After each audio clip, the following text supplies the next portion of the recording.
Hello there, Biakamuso desu and welcome back to another gamebook stream. Monday and Tuesday, we've been playing The Eldritch Key, a gamebook written by Tiago Filipe Costa, and today we are going to play another gamebook written by Tiago Filipe Costa, also a book that is a Lovecraftian horror gamebook, but it's another one. So this time we're going to play The Unspeakable Usurper. It's yet another game book in English. It's once again inspired by Lovecraftian horror, and we're going to explore and see what we are able to do in this one. The last one, so everyone knows what happened with the Eldritch Key. We did the first playthrough that actually went pretty well. It was going really well. I defeated one of the most difficult bosses of the game, and then he tested my I think it was my natural dexterity and avoidance, and I lost and basically met a game over. I decided to start the game again, choosing other abilities, making other decisions, and I didn't die this time, but I got stuck because I wasn't able to collect the hints to be able to go and find the place where I was supposed to investigate. So my adventure came to an end there. Good evening to our author, Ranking 87, Tiago Filipe Costa, who has written these wonderful game books that I sometimes complain about my luck because I'm not lucky with the dice, but they are still a lot of fun and they are really interesting stories to explore. So we are today going to explore The Unspeakable Usurper. So let's get started on that. You can see that we already have everything in order to do that. And let's get into it. So, The Unspeakable Usurper, a short Lovecraftian gamebook written by Tiago Filipe Costa. So the other one had been submitted to a contest. The author is here with us if you want to share his thoughts. And I think this one was only written because you felt like it, or did you also use it to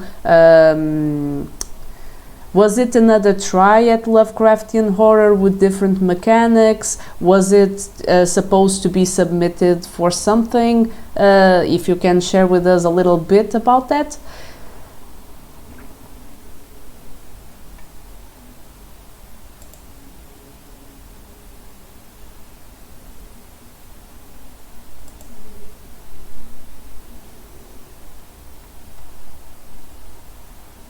Meanwhile, I'm going to read the introduction of this gamebook.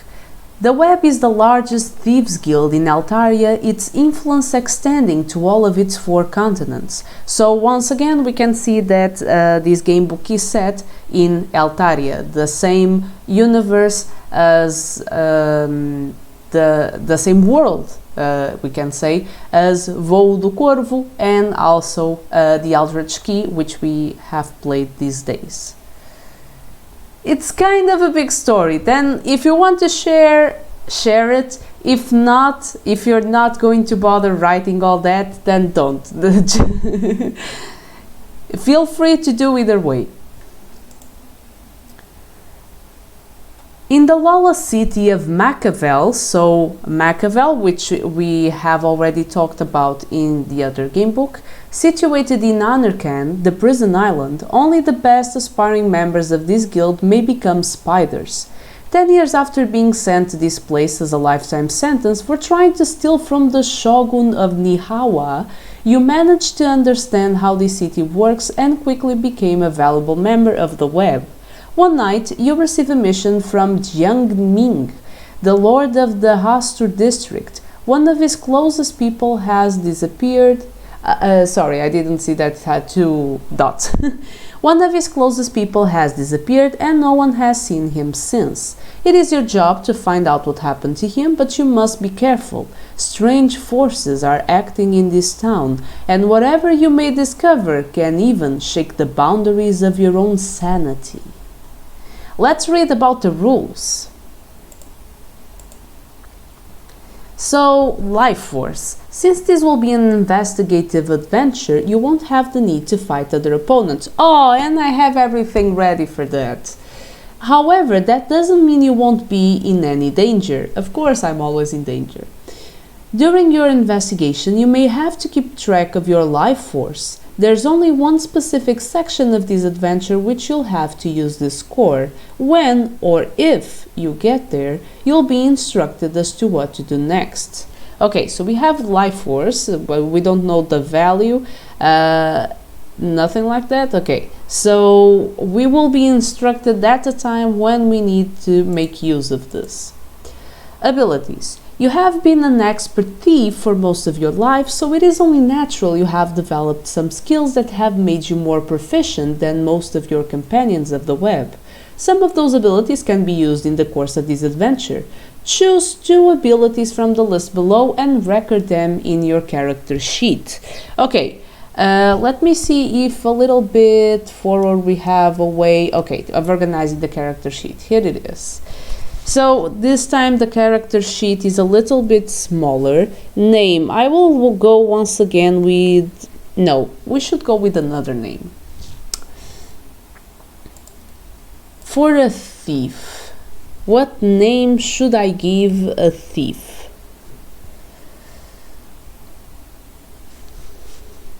I'm gonna name the thief Selena.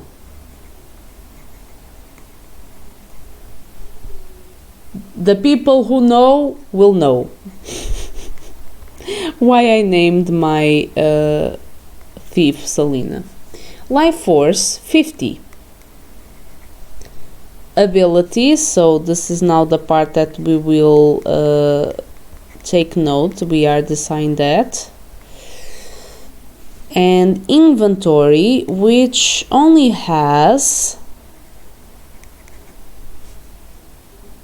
6 spaces. 1, 2, 3, 4, 5, 6. And then keywords and clues. Okay.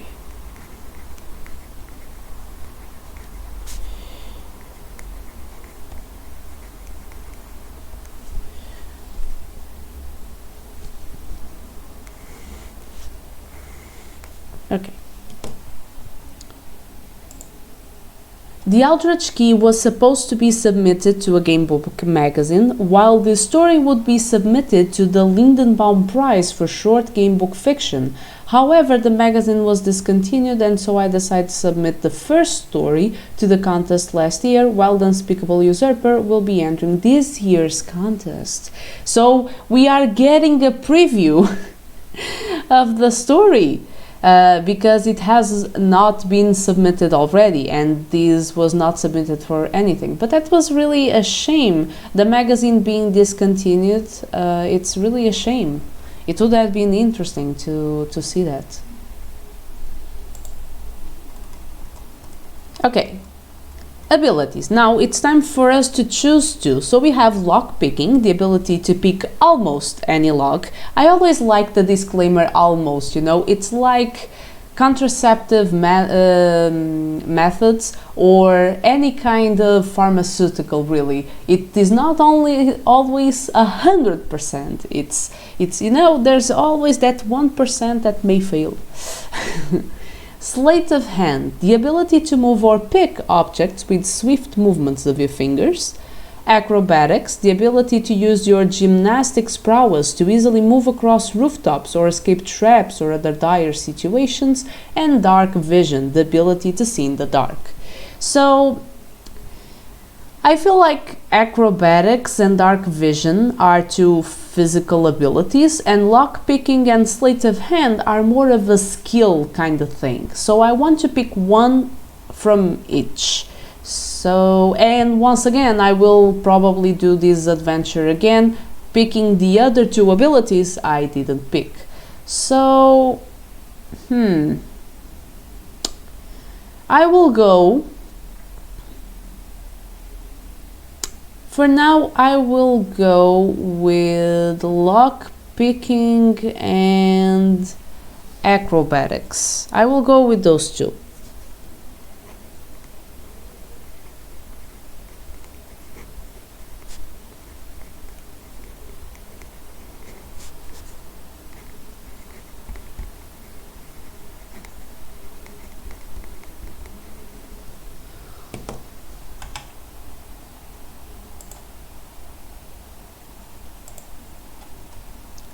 Keywords and clues. During your investigation, it is almost certain you'll get information that may help you reach the final solution. When that happens, you may be told to record one keyword or clue.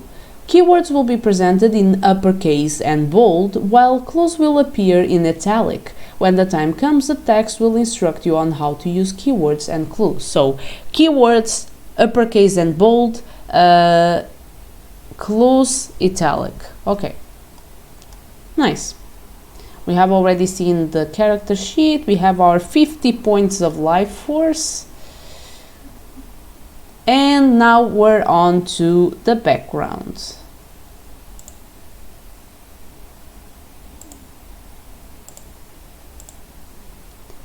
You may have been in Machiavel for 10 years, but this is the first time this has ever happened since you have become a spider. A lord stands before you in the guildmaster's room, and it's not any ordinary lord either. This is Jiang Ming, ruler of the Astur district. You try to keep your poker face, but being in the presence of the man whose house you broke into several months ago, and an old Chinquanese war general no less, makes you feel a little nervous. So, what can I do for you, Lord Ming? You ask, not certain of how to address him. His expression is serious, his stern face as if carved in stone like a statue of an old imperial soldier. He may be in his 60s, but his posture is as rigid as a much younger man's, not letting age being a detriment to his position as a lord. What is left of his dark hair, also exhibiting some hint of white, is caught in a long braid, probably trying to maintain a semblance of his old life as one of the emperor's most trustful men.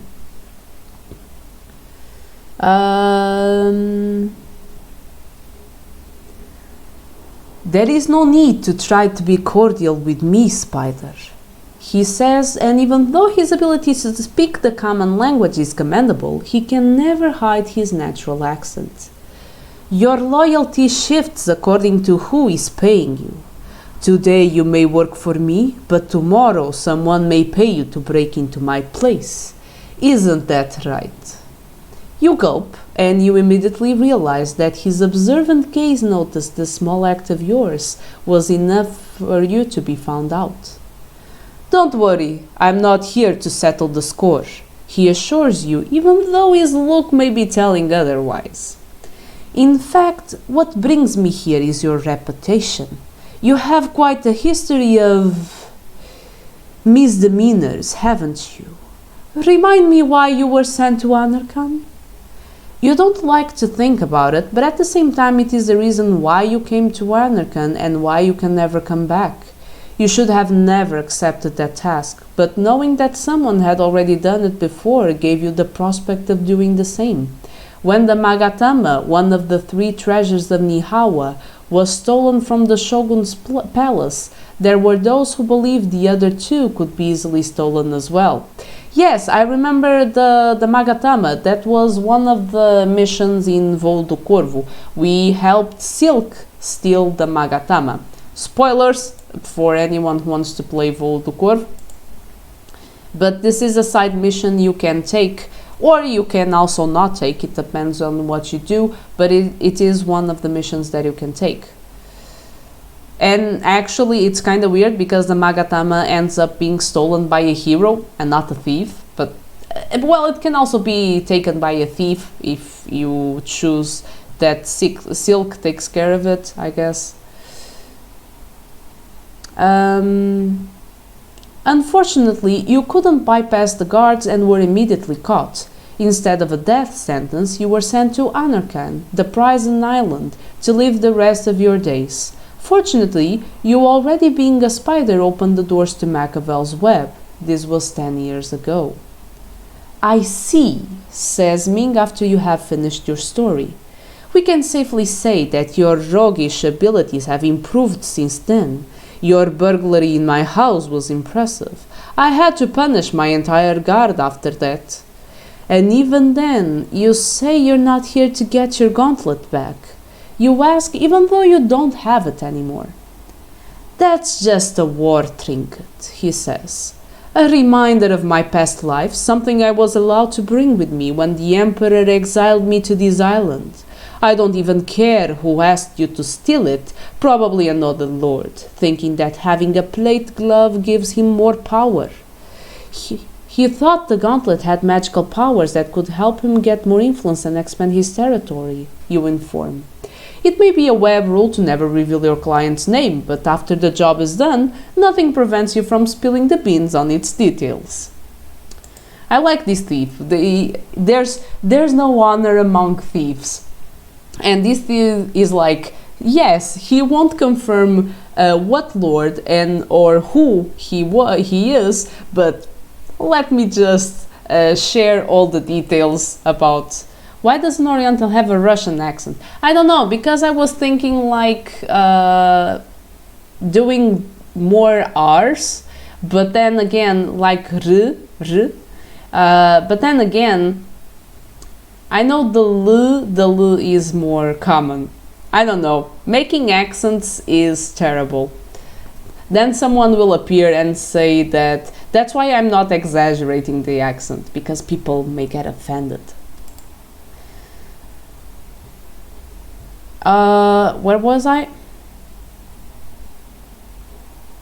Then I already know it was Krimoth who asked you. You just reveal one thing and the dude already know who was it, says Ming. Once again, he quickly deduced what you tried to cover. That one never liked my face, but he was never that bright. And also because you said he doesn't have a strong accent. It's true that my gauntlet once had magic, but did he really think I would be allowed to bring it with me if it still had?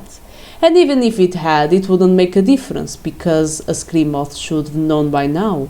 Magic doesn't work in Anarchan. Doesn't? Why? Why doesn't magic work in Anarchan? So, if you're not here to recover your gauntlet, what can I do for you? You repeat, not wanting to waste any more time here. This man makes you nervous. His expression has not changed since the beginning of this meeting. Then I failed at doing this general, because I'm pretty sure that my expression has changed a lot. I'm here because I want you to find someone for me, answers Ming. After that wonderful stunt you pulled out on my house 3 months ago, I thought that hiring the same spider who robbed me would be the correct thing to do. After all, not many people can steal from me and live to tell the tale. Any other spider could also pull that off, you justify, shrugging off your interlocutor's compliments. You secretly wish he would choose another spider for his mission. But you were the one who did it, replies Ming. Although his voice seems playful, his face isn't. If you didn't know better, you would say his eyes were that narrow from the constant scrutiny of your reactions. So, I want you to be the one who works for me now. You silently swear. What? Anyway, he continues, it's imperative for this man to be found. He has been missing for 3 days and none of my servants has heard from him ever since. I want you to find out what has happened to him. I'll be needing some more information if you don't mind, you say. Missing people is something very common in this town, and even though we are dealing with someone related to you, without anything more, I won't be able to find anyone. What do you need to know? Asks Ming. What does this person look like? What was he wearing before he went missing? Are there any particular facial features? I believe you won't have any issues on that part, interrupts the Lord. The missing man is my twin brother. Turn to 1. The plot twist. He has someone with his face walking around town, walking fast, faces past, and I'm holding out. Astur is the name of one of Lovecraft's entities, also known as the King in Yellow. Ming was supposed to wear a yellowish robe in the first draft. And he isn't? Why didn't you put the yellow robe? I mean, it would have been interesting. But I didn't know Astur. Astur. I don't know if I crossed that name when I was reading some of Lovecraft's stories. I'm not sure, because at times in some stories he will mention a lot of different entities, and some names are more easy to remember than others. Our author really knows our Lovecraftian lore. The simple way this revelation was presented stunned you. Since when Jiang Ming has a twin brother? You have never heard of this fact before. Anything else? Asks Ming, clearly noticing your confusion, but preferring not to address it. What will you ask him? When was the last time you saw him? Where was he last seen? What is his name? Did he say or do anything suspicious prior to his disappearance? How long has your brother been in Machiavel? Okay, all pretty interesting questions.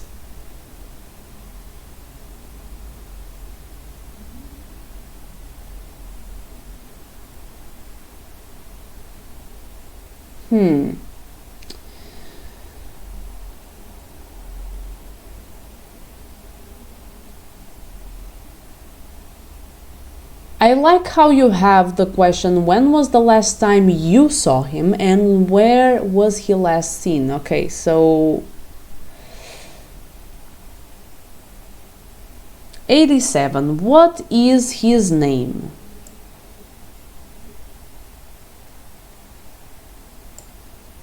Feng Ming, answers the Lord of Astur. But I can't see the significance of this information. After all, no one has known of him before, so even if you ask his name around, no one would know who you were talking to. He has got a point there. The name of a missing person is hardly important unless that person is well known. If this was your no, it was not my third question. Otherwise, you are allowed to ask another. Yes, please. This was my first question, so his name is Feng Ming. God damn it, here I am scrolling too much. I don't know, it was not in italic nor anything like that, but Feng Ming. How long has your brother been in Machiavel? 53.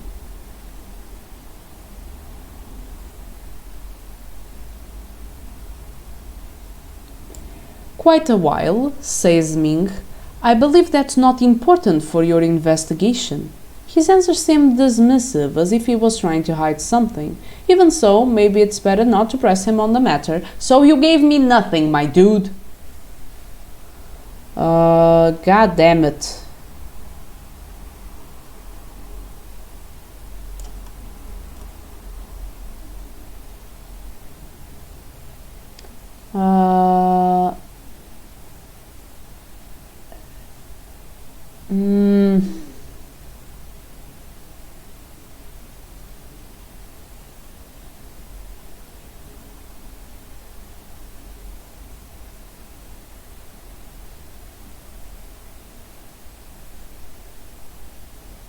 Did he say or do anything suspicious?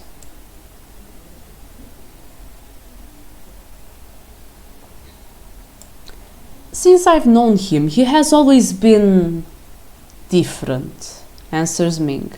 He always liked reading, but apart from that, his behavior has always been shameful to me.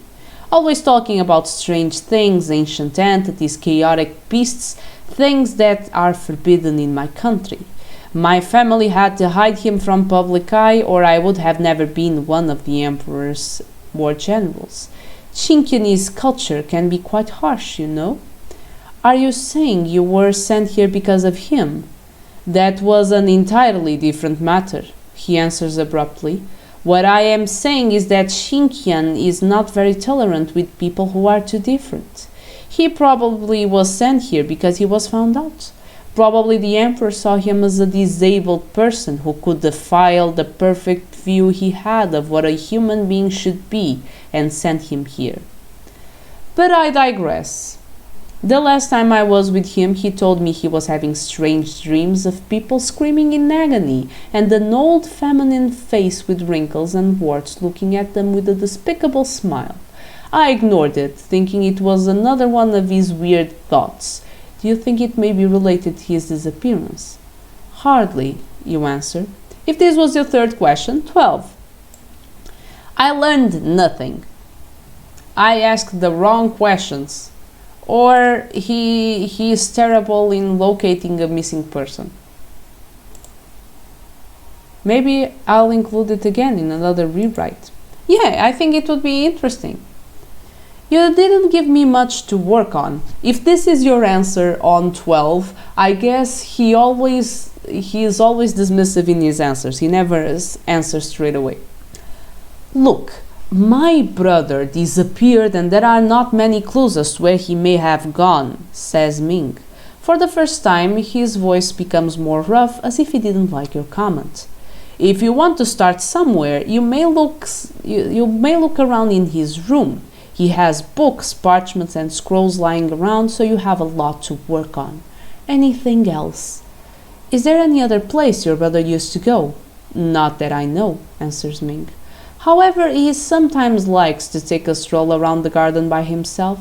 You may go investigate there if you want. May I talk to your servants? If you wish. Ming's Manor, a big house that once belonged to one of the members of the Supreme Council of this island, is imposing enough to have become the home of the Astur district's lord. It has a big garden around it with tall trees and bushes that hide most of what's inside.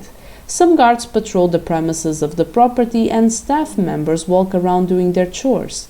Apparently nothing out of the ordinary considering the fact that their lord's twin has disappeared. Now, will you investigate the bedroom, look around the garden, talk with Jiang Ming's staff? So he would take a stroll around the garden by himself.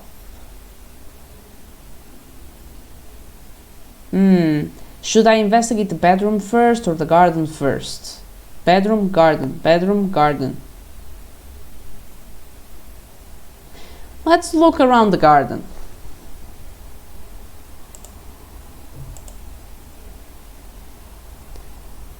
$14. Oh, it's right over here. Even though it's already evening, you look around the garden of Ming's property. It's a very wide space filled with bushes and trees. There is even a fountain, now dry, with a statue of a smiling woman carrying a vase. The amount of vegetation... A smiling woman carrying a vase. That reminds me the statue on the mansion of Resident Evil. Although it didn't have water, it was just a statue. The amount of vegetation around here is enough for a person to walk around unnoticed by anyone. My brother likes to sit by the fountain, says Ming, looking at the statue. The monument is reminiscent of the old regime, and the lack of care has given it an ugly, dilapidated and dirty look. Once he told me the woman in the fountain looked like a goddess he had dreamt about. Is this the only place he comes to when he leaves his room? You ask. He also walks around a bit to stretch his legs, answers Ming, but he never stays too far from the fountain. But one time we caught him trying to escape by climbing that tree. He points to a mahogany tree near a corner of the wall that protects the property. My guards managed to bring him back and he was punished for it. After that, he never pulled a stunt like that again. You can only investigate each of the following options once. Will you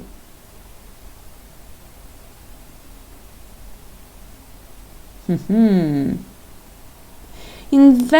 to the tree. I want to see what's up with that tree. 55.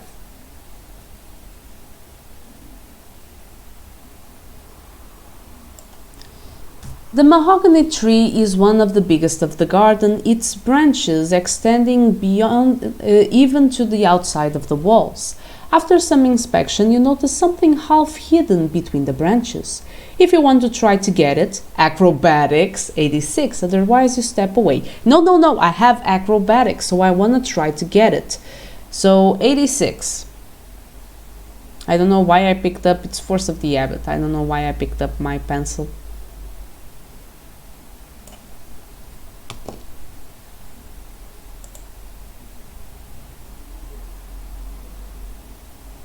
It's not the same lady, okay. But I really, a beautiful lady holding a vase. There's a map inside. I think it was a map, right? In the first, I think in Code Veronica, they do a replica of that, of the art room.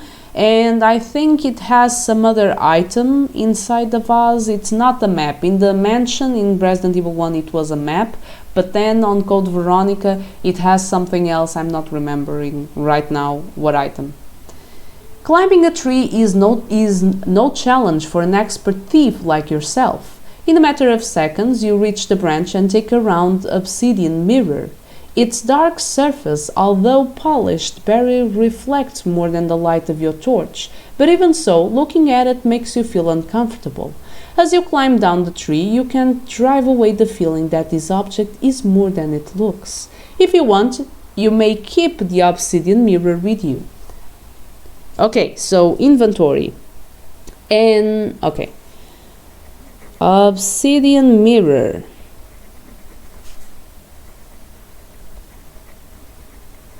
Nice.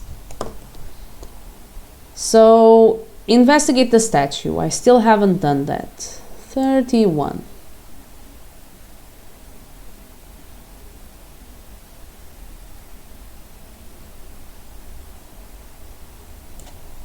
The statue depicts a simple figure of a once beautiful woman who is smiling while holding a vase from where probably the water used to come. Now it is all dirty and full of cracks and moss. When you peek inside the vase, you notice something that reflects the light of your torch. If you want, you may try to reach it. I mean, I don't know what's glinting there. It can be something horrible, but I will still try to reach it.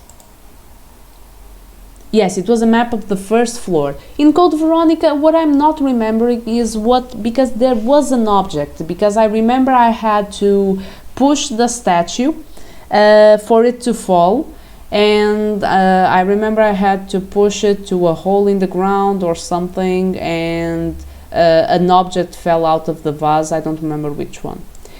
So I was going, trying to reach it. 26. You put your hand inside the vase and reach for something fragile. You pull out a pair of spectacles. One of the lenses is cracked and the frame is so delicate that you fear it could break at any time. When you try to look through them, to your amazement, you see nothing but waves and lines that distort your surroundings and make you dizzy. You quickly take them out, wondering what are you supposed to see with them. If you think they may be useful later, you may keep the uncanny spectacles. Oh yes, I will keep the uncanny spectacles.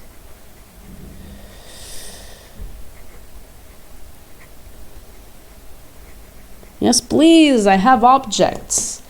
So I have already went to the tree, so I will leave the garden.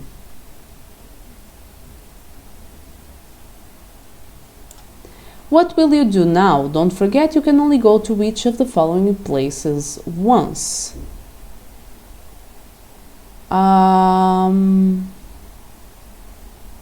wonder if I should talk with the staff before and then last thing explore the bedroom. Maybe I want to talk with the staff first.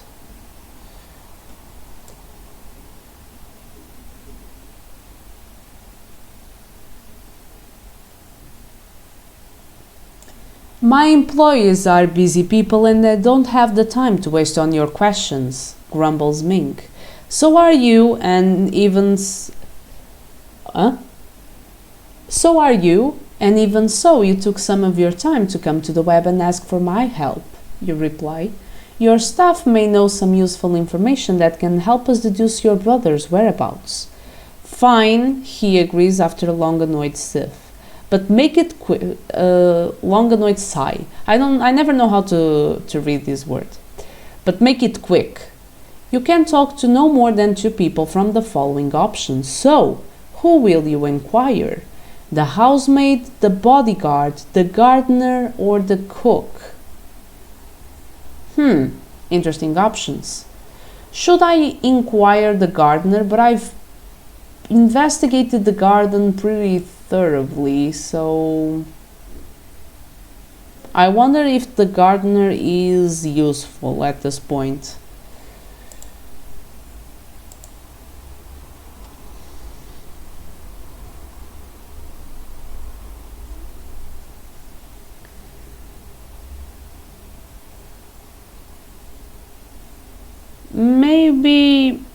Maybe I will choose the housemaid and the bodyguard.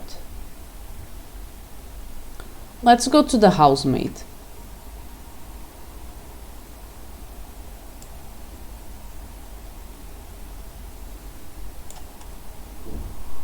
The housemaid is an old, fearful lady who doesn't come close to you, probably afraid you might rob her. There is a light red swelling on her right cheek and she slightly limps when she walks. It was my fault, she moans, her eyes watery. You see her wiping herself on a dirty handkerchief. Every morning I used to bring the young master's breakfast, but that morning he didn't open the door. It wasn't the first time, so I didn't mind it and went on my way. He didn't answer me or anyone else for the rest of that of the day, I guess. And the following day, so I asked Mazir, his bodyguard, to unlock the door. That's when we found out he had disappeared. Was anything out of the ordinary in his room when you broke into? You ask. No, she says. Everything was how it used to be, a mass of scrolls and books lying around. And the window, was it locked? You question. No, it was never locked, she answers. Lord Ming never wanted his brother to feel he's a prisoner, and it's not like he could climb down that way. Whenever the Lord's brother wanted to come out, all he needed to do was ask.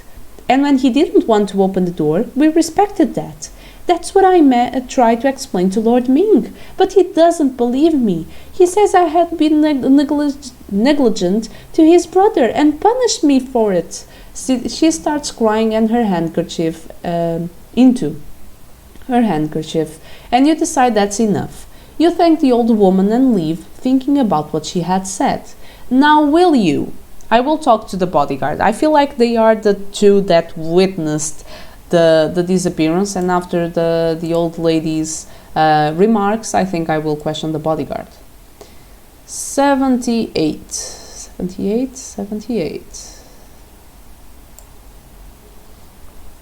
It's not like the Lord's brother ever needed any security, says the bodyguard, a burly man armed with a long sword and protected with a steel plate armor. He never left the house once ever since he's here. Then why does Lord Ming need your service? You ask. As if you didn't know already, he says sarcastically. You can clearly recall having put one of the guards unconscious when you last came here. You didn't see his face, but you are sure this guy is him. So I can assume you're the one who's with him the most, you ask. Obviously. Wherever he goes, I go. We may be very well protected by walls, but when he leaves for the garden, anything can happen. If our Lord's enemies ever knew he had a brother, they would try to do something to him, and a little protection is never too much. Has he ever said anything out of the ordinary lately, you ask, or even act strangely? The bodyguard thinks for a moment. Not that I have noticed, he answers. Although for the last 2 weeks he had wanted to come to the garden more often. He usually went once a week. Lately it was once a day. You thank him and start walking away. However, something makes you stop and turn to him again. Just one more thing. Who was the previous bodyguard? He looks at you with a confused look. There was no one before me, he answers. I have been Lord Ming's brother's bodyguard ever since he came to Anarchan. It's strange, you then say thoughtfully. When I last came here, your position clearly wasn't of a bodyguard because you were one of the guards who were patrolling outside. Ooh, so this dude's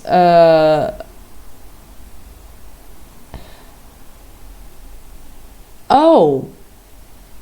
So wait. So 4 months ago, I think it was something like that. 4 months ago was when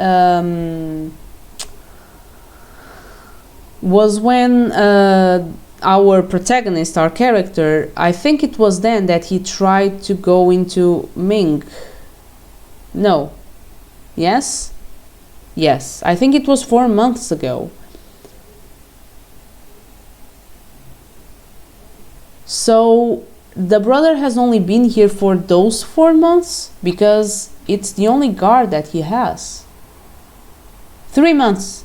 You are Dutch? No, I'm not Dutch. Hi there, Prismio. How are you? 3 months ago. Okay, 3 months ago. No way. How? What? How am I not Dutch? I'm not Dutch.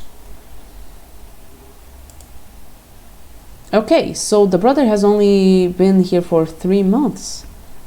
What are you trying to say? He asks defiantly, but you just smile. I was just making a curious remark. Don't mind me. Then you resume your walk, leaving a confused bodyguard behind. However, his answer proves your suspicions. If he was a patrol guard when you broke into this house some time ago, that means Ming's brother arrived to Anarchan after that, which means Ming's brother has been in Machiavel for less than 3 months. Maybe you should investigate this further. Record the keyword Doc Sinmouth. I know that word, sin's mouth. It's sin's mouth, not sin mouth with 2 N's, right? From Lovecraft? Isn't that right? Doc sin mouth. Okay. Okay, I have already talked to 2 people, so if this was the second person, you will have to leave. 74. What will you do now? Don't forget you can only go to each of the following places once. So I will now go investigate the bedroom. 61. Okay. You sound Dutch. Then you haven't heard a lot of Portuguese people speaking English, I think. Or then again, I just have a weird accent, maybe.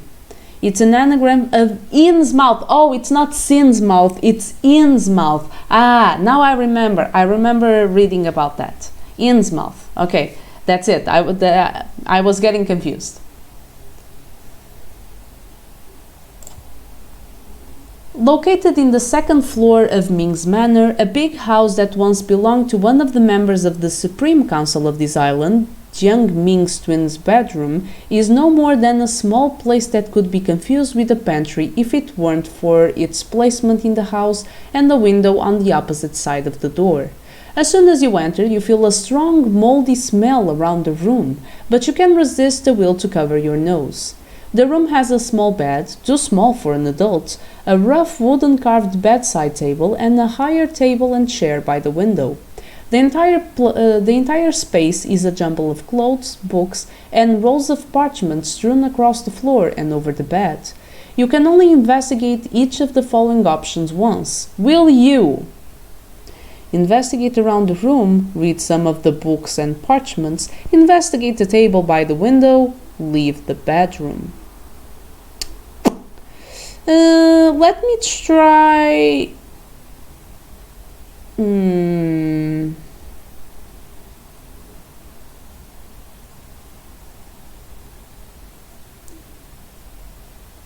reading some of the books and parchments. 11.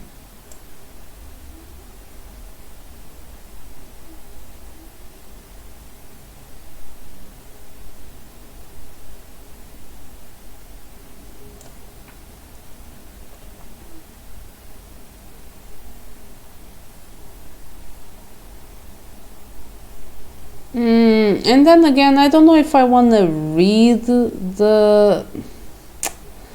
I don't know if I want to read right now. Well, I forgot where I was. So wait. Does it say how to go back? Maybe not. No, not in this entry. God damn it. Because I thought that I wanted to maybe investigate something else and leave the books for last place.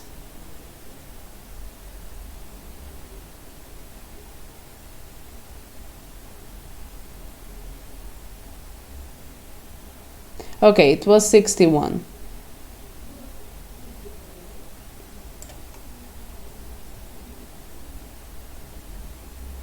Yeah, I think I will either investigate around the room or investigate the table by the window.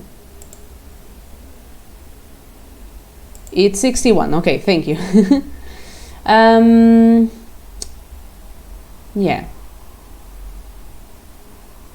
I will investigate around the room first. So 20.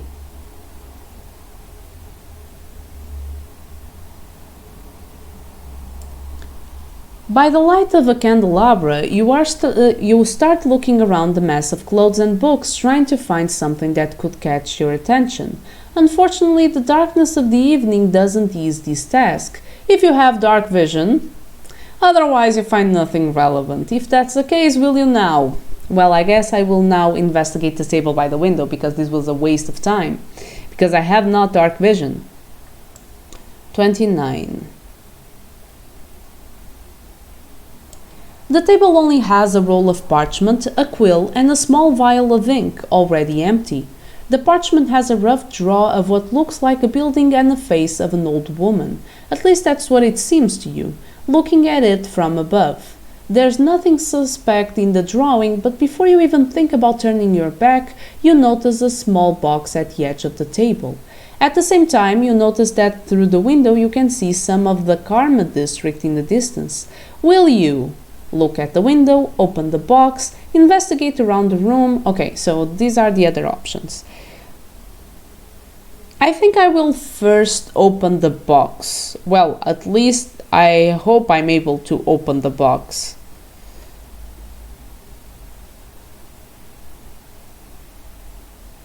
And then again, should I look at the window? Let's look at the window.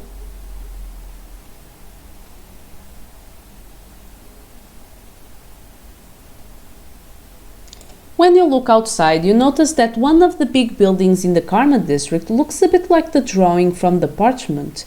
Even though you have never been there, you recognize that place. It's the asylum. Why would Ming's brother draw that exact building? Record the keyword lunatic karma. Lunatic karma. I want to use the keywords because I don't understand why I always have words outside of brackets. Karma is an anagram of Arkham. Oh, nice, nice. I thought it was because karma is a bitch. No, I'm kidding. I will open the box now. 25.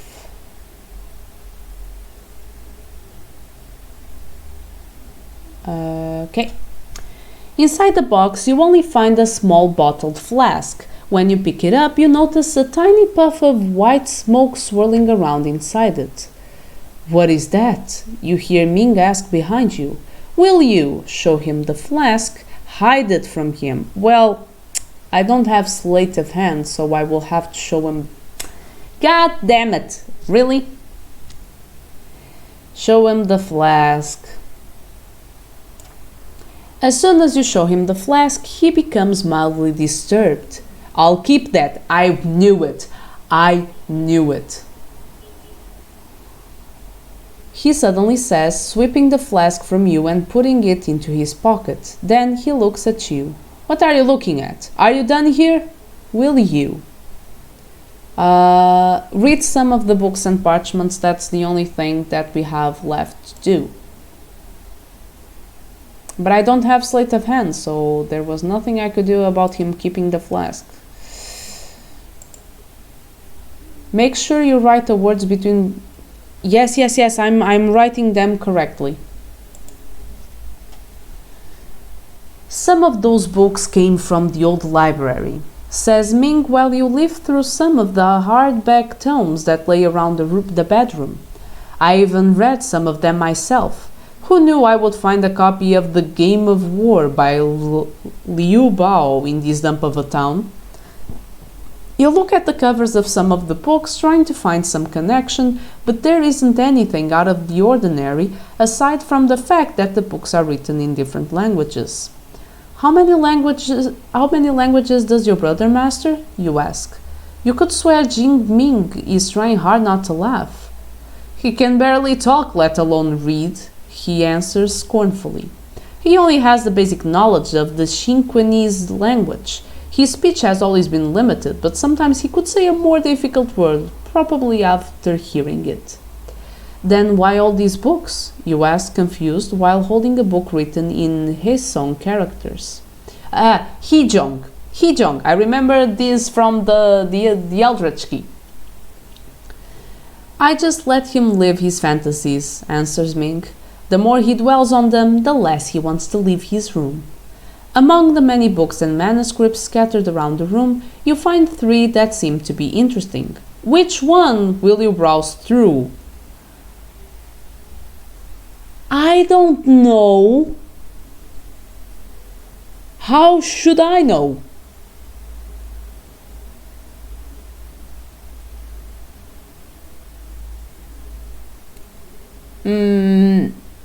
I feel like because the book is the game book is called The Unspeakable Usurper. I feel like reading The Unspeakables, but then again, maybe I should go for the Latin one, just to go the other way.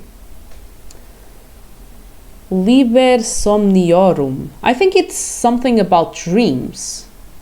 The Book of Eidolon. I don't know anything about Eidolon. I think it was 95.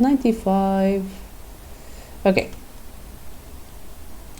The manuscript in this roll of parchment is a mass of strange symbols and hieroglyphs that make the entire text unreadable. If you have the uncanny spectacles I have them. Wait, I do have them. 64.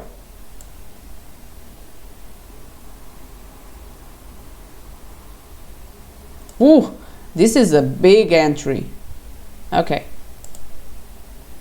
The Game of War is the Eltarian version of The Art of War. Yes. I imagined it would be. Something tells you that the spectacles you found in the garden may help you decipher the symbols on this parchment. Still skeptical about it, you put them on and look at the parchment. To your amazement, the hieroglyphic characters turn into fuzzy letters that, even though they are still hard to read, are now understandable. The parchment talks about different dimensions that the writer claims to have visited in his dreams after studying a lost pyramid hidden in the hot sands of Sundia, a nation in the continent of Lathia. I remember Lathia. I don't know if I remember Sundia. I'm getting a little bit confused because what this is describing, I think it's one of the horror stories that I read from Lovecraft. Actually, I have the book here. So it's here. I think it's one of the stories that I read. I think it was one of those big stories. I think it was, I don't know the English title, it's A Demanda Onírica da Caridade Desconhecida. So it was this dude trying to reach the land of dreams, and he's basically going through different dimensions or levels of consciousness slash dream. I don't know. I think it was something like that. The tale is really long.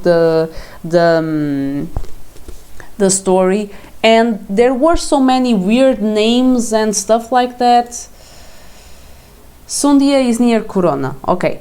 And now I was kind of mixing words up, and I didn't know if it was because I read in Voo do Corvo or if it was something related to that. The writer, a scholar from the Sycamore Academy, went there to study the ancient culture of the now extinct Juriat, the inhabitants of the Jurid region. In addition to their territory not being that big, the vastness of the desert hid them from the rest of the then known civilization for centuries. However, even though they developed their own culture, mythology, and language, these elements had some clear resemblance to the more ancient Sundian dynasties, implying that the Juriat came from other well-known parts of the land. One thing that made the scholar even more curious was when he found out about the pyramid. Due to the lack of resources, the Juriat hadn't managed to create an imposing structure, although it was still impressive at the time, and on the inside the building didn't look all that secure. Even so, the scholar ventured into its dark depths, discovering that the pyramid didn't have any sarcophagi or any indication that their rulers were ever buried here. Instead, he found an underground crypt whose walls depicted the same type of hieroglyphs you are reading right now, and with an altar at the center of the chamber with a stone tomb. Yeah, this was described in that tale, in that horror story. I think it's the same one.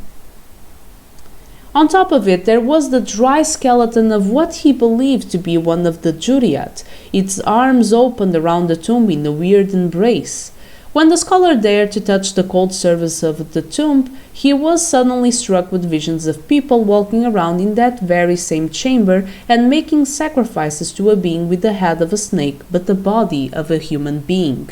The visions didn't last long, but were enough for him to understand what happened to the Juriat. They sacrificed themselves to appease their ancient gods. In addition, the visions even gave the scholar the ability to read the hieroglyphs. He spent weeks inside the pyramid reading the inscriptions and learning more about the gods of old, and even how to communicate with them. He learned about the dimensions that exist beyond the physical plane and how to access them, realizing that the Juriat were given that information by their god, whose name was Juriamat, the Dream Giver. He returned to this island and presented his results to the academy, but the community didn't support him as they thought he was being too irrational with his subject. Outraged, he continued his traverses into the several dimensions through his dreams, learning many things about the entities and beings that lived there. However, the more he went there, the less he wanted to stay in this world, and even knowing he would always wake up even more tired than when he fell asleep, the desire to consume those dimensions soon overtook him. By the time he wrote this parchment, he couldn't even distinguish between dreams and reality, but he had already understood that he was the one being consumed by those dimensions and not the other way around. For he had finally understood what Juriat meant, the devoured by the dream. Just a moment, I'm just going to drink some water and then I will go on.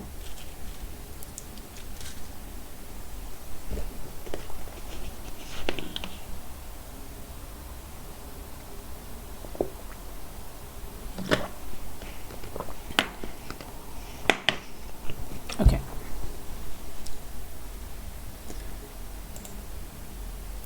Fun fact, Sycamore is a town based on Oakmont, the town from the Seeking City. Oh, interesting. But can you because I was always comparing with that short horror story, did you base the facts of these that we are reading in this parchment, did you take them away from a horror story written by Lovecraft? I mean, I know this is all Lovecraftian horror, but if this one is a reference to a specific horror story that he wrote. Enjoying your gibberish, Spider? Asks Ming impatient. By this time, you realize how absorbed you were in your reading, and when you take off the spectacles and raise your eyes in the direction of the Lord, you feel a slight headache. You apologize and show him the parchment, asking if his brother could have known how to read these letters. I doubt he could read those doodles, he answers. He probably just liked looking at them. Before you put the parchment away, you give another glance at it. You don't know if you should believe what it says, but something tempts you to try to use its information to seek those other dimensions. Record the keyword dream, Judy. Okay, dream, Judy. Okay.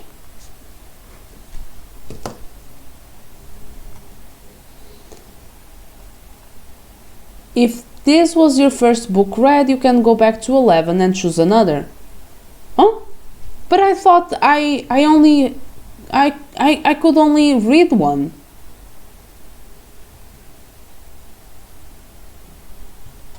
What? But didn't it say that I could only read one?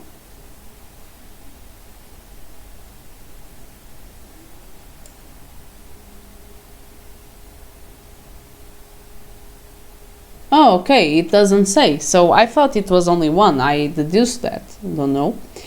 I don't know. I'm gonna read the other one. 83, the Book of Eidolon. I don't see any reason to do that, but I will try.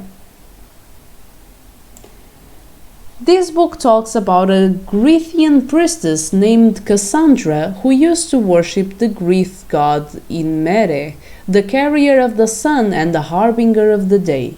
While wondering why the book was written in the common language, you read along the pages and learned about her life since childhood until her final years. According to what this book tells, Cassandra was a devoted priest of Imere until one day she was seduced by the words of another god named Eidolon, who promised her eternal youth and beauty if she could tell him the secret of the night and the day. Because of that, the entire land was covered in 39 days of darkness, during which spirits and shades haunted the people of Greece. After saving the land with a sudden ray of sunlight, ending the vile plans of Eidolon, who later revealed himself as a chaos spawn, a servant of the Unnameable, Imere punished Cassandra by burning her eyes and bestowing upon her the curse of foresight. From then on, the blind priestess would always wake up with visions of her inevitable death, which ended up happening at the age of 39. As you have realized by now, this book was not written by her, but by a priest who was with her during her final weeks and who recorded her life story in this tome. The majority of the book describes in detail the 39 days of darkness and the conversations between Cassandra and Eidolon. And afterward, at the end, was written by the priest, who, even though skeptic of the entire experience, made a vow to record the events as a warning not to let someone mess with unknown forces. And then you find out that both Cassandra and the priest resided in Anarchan when this book was written. Excuse me, have you come to... this is the brother that's talking. Excuse me, have you come to read or to find my brother? Asks Ming impatient. You apologize to him and ask about the Book of Eidolon and its writer. I know nothing about that book, but as far as I can tell, it was written by a priest of the Order of Gaelar, an old religion from this island. The order was disbanded during the Anarchy War, but I heard that some survivors still worship Gaelar.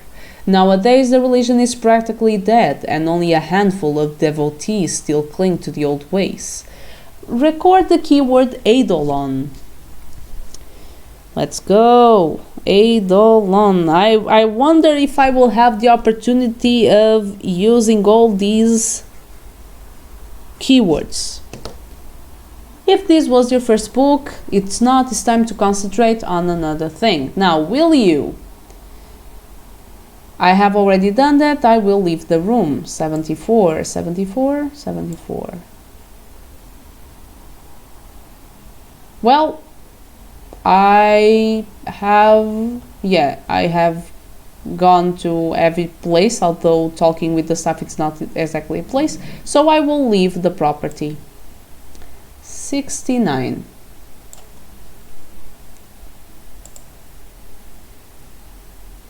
Oh, you haven't read, because it's really similar. I can later tell you more about that story, but basically it's about a man that he dreams of a dream town, and it's in the sense that it's perfect. It's like I said, Kadath. It's covered in gold, and it has the old gods. I don't know if they are supposed to be good gods or not. It just has the old gods, and it's a prosperous city, a dreamland, basically.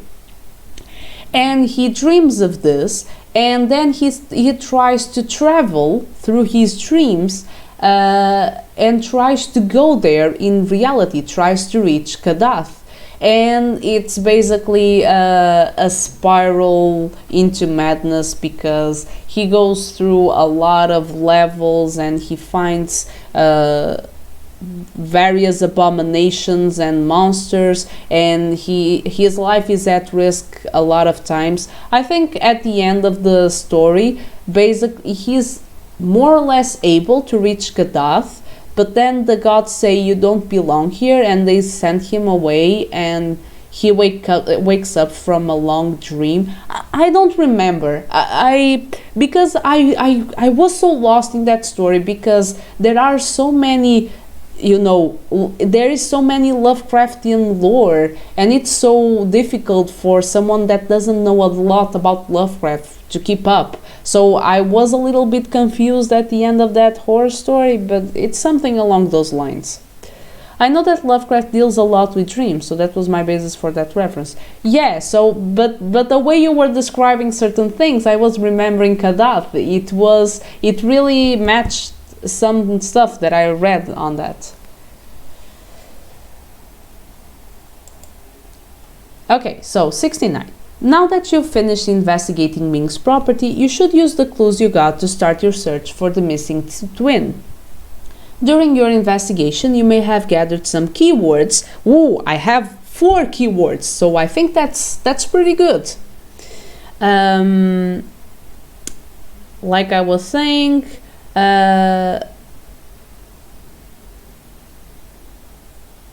if you didn't get any keywords, then you don't know what to do next, and so your investigation ends here. It would be terrible. That's a terrible option, not being able to get any keywords, but I guess that can happen.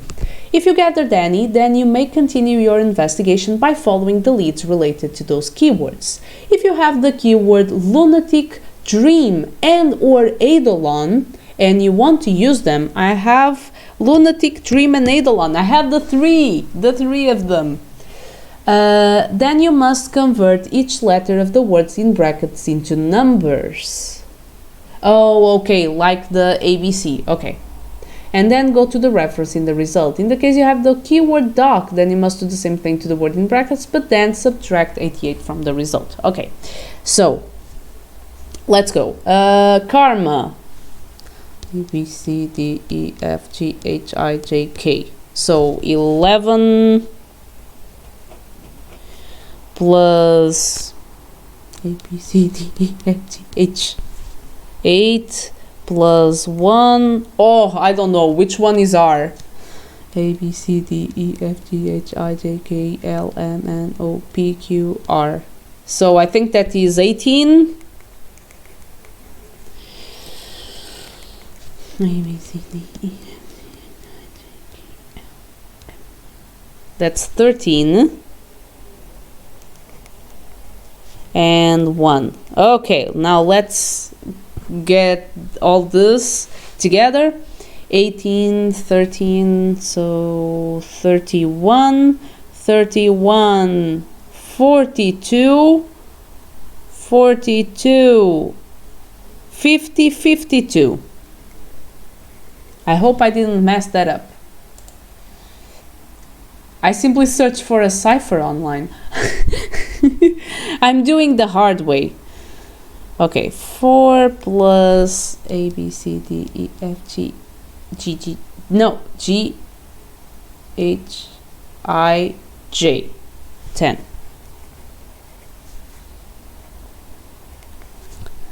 A, B, C, D, E, F, G, H, I, J, K, L, M, N, O, P, Q, S, T,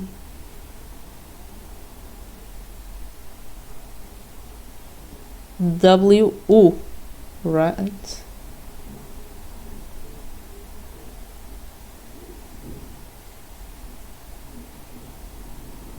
Y, Z, yeah.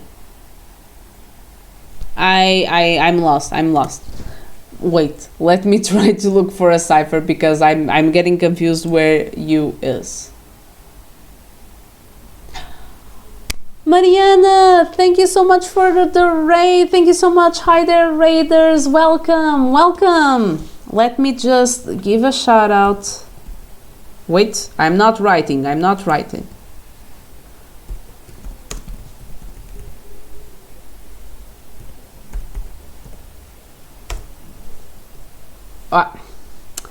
And here I am. Will you send me an angel?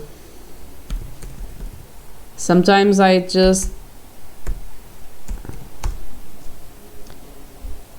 Então, como é que foi essa stream? Just chatting. Diz-nos o que é que estiveste a fazer. Quem veio com a Mariana? Hello everyone, my name is Biaka. I do a lot of different content. I do the gaming content. Right now, I'm playing a game book, an English game book from a Portuguese author. The author is here with us in the chat.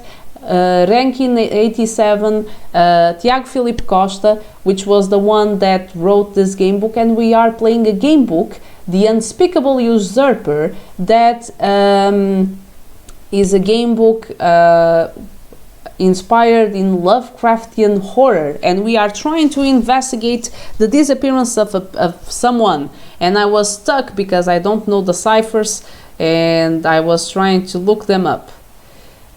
League of Legends, como é que isso ocorreu? Conta como é que foram esses jogos, se houve muita ou pouca sorte.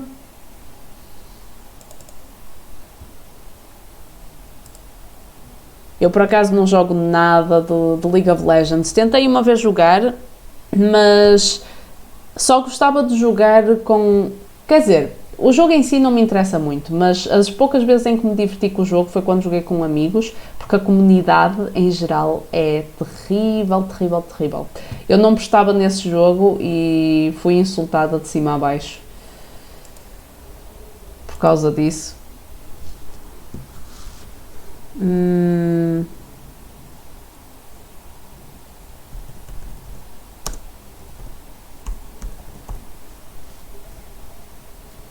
Okay, so U is 20, R is 17. Wait, then I did it wrong. No, my first result is... Wait, let me by the way confirm if everything's right. What? Wait, no, this one doesn't work. I think for this one I have to do...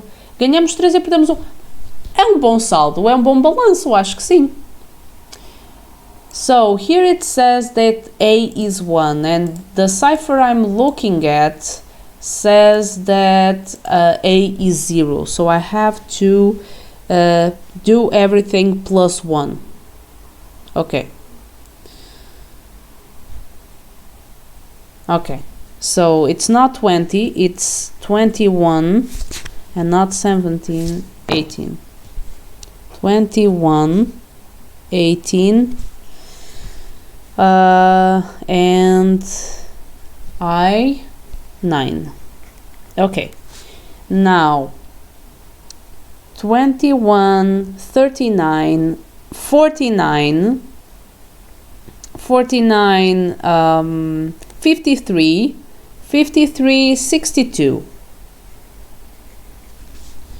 And Eidolon, it's Gailar. Gailar, so G is 7, 1, E is 5, 2 L's is 12, plus 12, plus 1, plus 18. And this is 24, 24, 29, 30, 30, 48, 48, 55, 56. Okay. And finally, I need to do this for Sinmouth. This is gonna take a while because this is huge. This is a huge word. Okay, so S is 19, I is 9, and 2 times is 14, M is 13, O is 15, U is 20, T is, no, it's not 20, it's 21.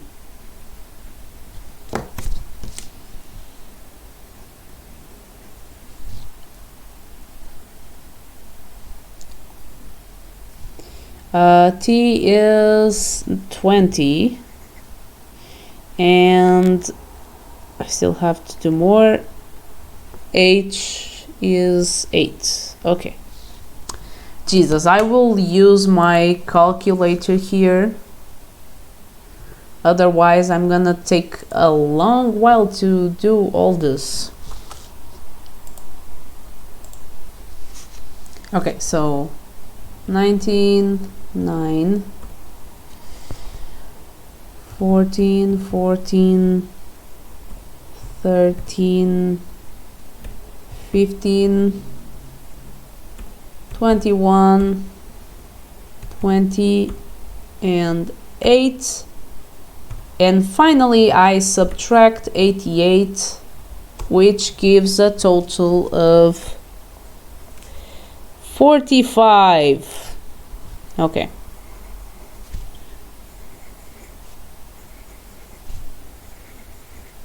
Okay. Jesus.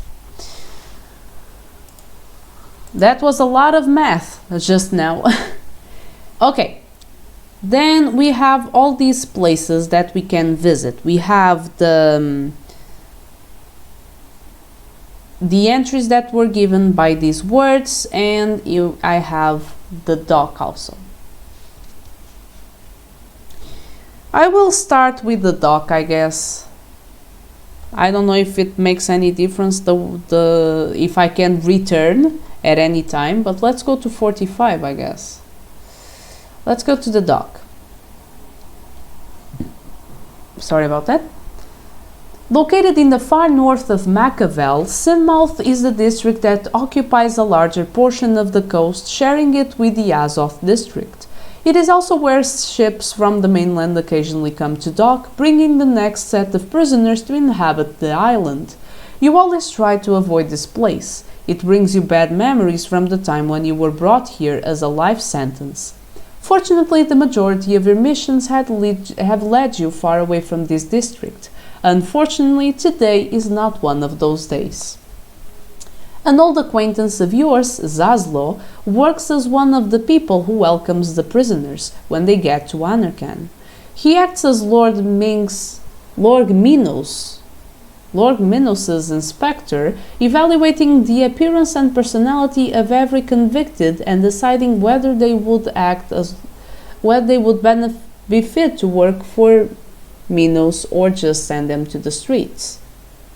He is not working in the docks tonight as there aren't any ships coming today, so you pay him a visit at his old cottage. "Oh, it's you," he mumbles when he sees you at the door. He lets you enter. Do you know what time it is? Time for you to help me with something, you answer, looking at him with a smile. Oh yeah? What makes you think I'll help you with this time? Come on, Zaslow, as if I asked for favors all the time. When was the last one? Last year? It was 6 months ago, rectifies Zaslow with a sneer.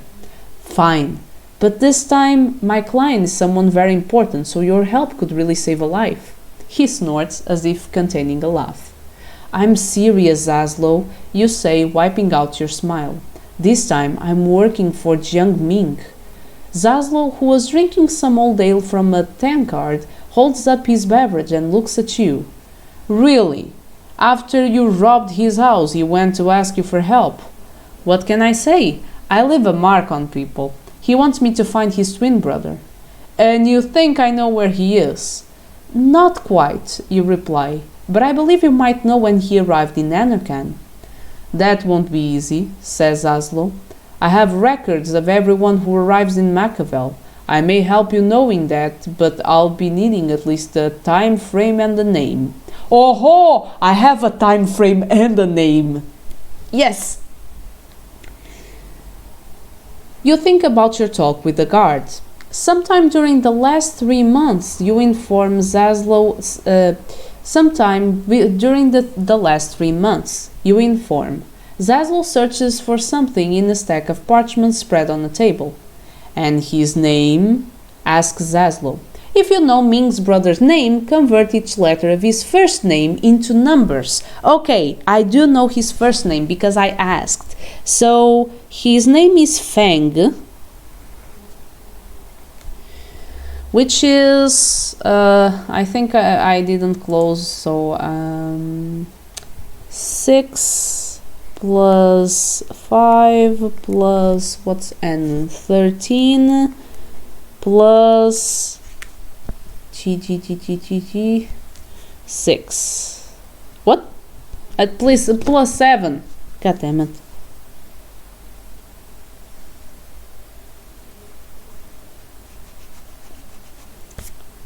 $14 and 7. God damn it, sometimes I forgot I have to put more. So that is 20, 27, 32. Okay.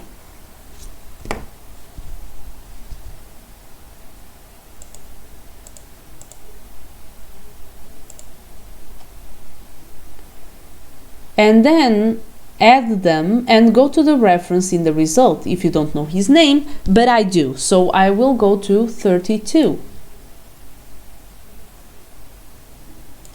You watch Zaslow as he reads some parchments related to all arrivals from 3 months ago. Are you sure about the name? He asks after some time. I'm sure, you answer.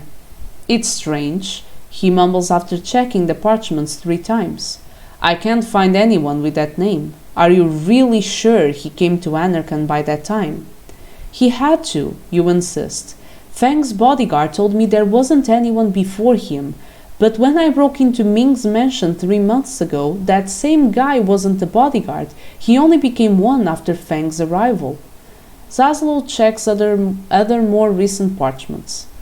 Sorry, pal, but there is no Feng Ming in the papers. Either he came here in secret, or he's always lived here and this whole thing about his coming is some hoax.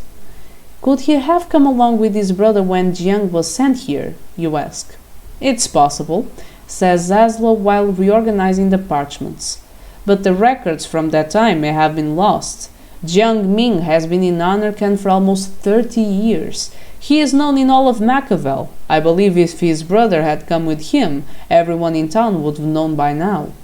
You can't disagree with these remarks, but it leaves you with even more thoughts. It wouldn't be possible for Jiang Ming to conceal his brother for almost 3 decades in a town like Machiavel. Everyone knows it took the old war general some time to take over the Astur district, and at that time he couldn't protect his brother. No, Feng Ming came to Anarchan much later than that, and the statements given by the bodyguard support it. But at the same time, the inexistence of any records or rumors of his arrival makes you suspicious.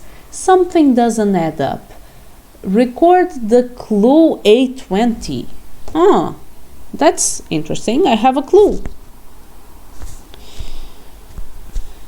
Clue A20. Okay.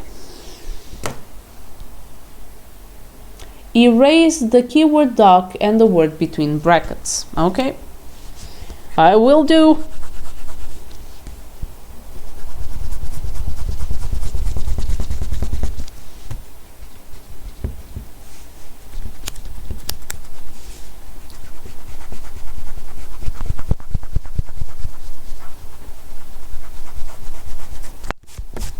Okay, so that's done. We are going well, proceeding well. It's time to resume your investigation, so you thank Zaslow for the help and leave. 3.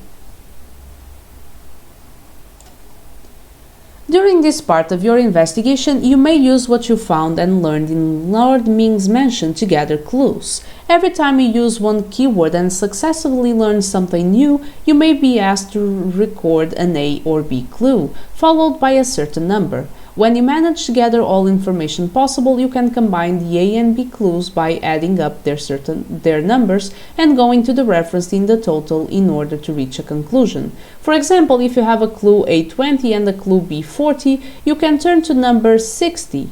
Try to investigate as much as you can in order to record every clue possible.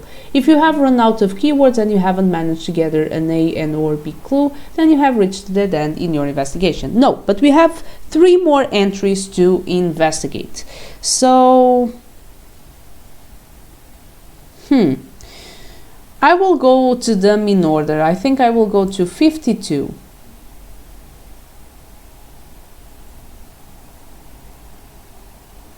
I will follow the order I have here noted. The asylum is practically the only building working in the Karma district. Before the Anarchy War, this was a very important healing institute. Now, it has become a place where the most lost mental cases are sent and forgotten. It is controlled by Lady Azanor, the ruler of the district, and despite the ruined aspect of the building, the working environment seems to be normal. Mostly. "We are not allowed to give information about Lady Azanor's business," says the cranky old woman at the reception desk. "I'm not asking you to give me any details," you insist. "I just want to know if Lord Ming ever had any meeting with Lady Azanor." "That's providing information," she retorts. "What our Lady Azanor does is of her own concern, and we cannot tell anything about that to someone unrelated to the asylum, let alone someone from the likes of you." "What is that supposed to mean?" you ask, even though you know exactly what she means. "You know," she answers, giving you a look of contempt. This is not going well to your side, but maybe you can do something to make her change her mind, perhaps giving her something she would like. Otherwise, she won't help you in any way.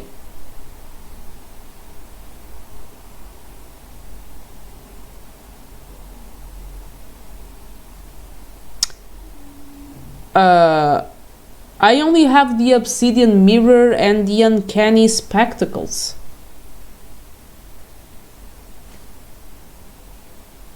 What can I give her?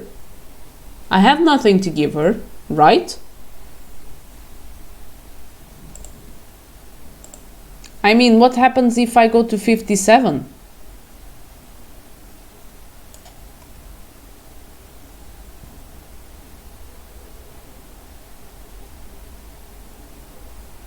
Okay, so I have the mirror and the uncanny spectacles.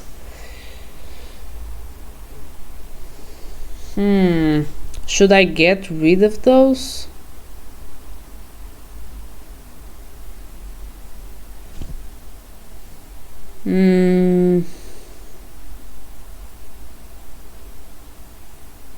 I mean, I guess.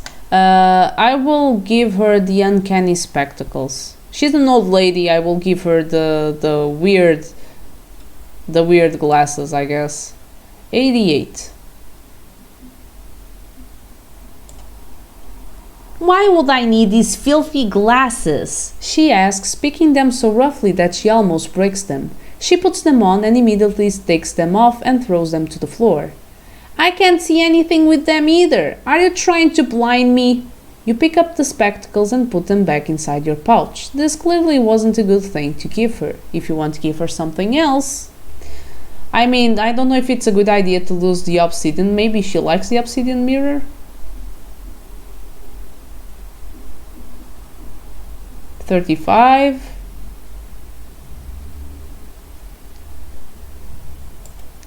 What do we have here? She says, grabbing the mirror and contemplating it. This is something you don't see every day, and it looks valuable as well. You must be really desperate if you're willing to give me this. Now, can you tell me what I need to know? You ask while having second thoughts about giving something so rare as the obsidian mirror. She looks around to make sure there is no one nearby and puts the mirror on the desk before leaning forward. 3 months ago, Lady Asenor had a meeting with Lord Ming, she whispers. It was the first and only time they met at this place, as far as we asylum staff knows. They locked themselves up inside her office, but their argument was so heated that some of our nurses managed to listen some of what they said. And what did they talk about? You whisper back.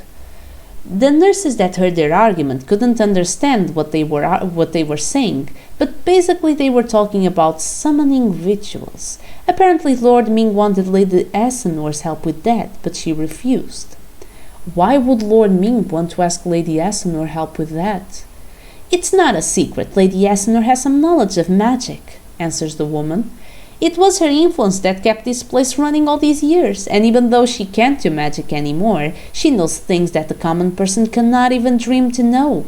But maybe that's what made Lord Ming come to her. And did he manage to get what he wanted? I doubt it, she answers. At one time he demanded her to teach him how to perform soul transferring, but she refused.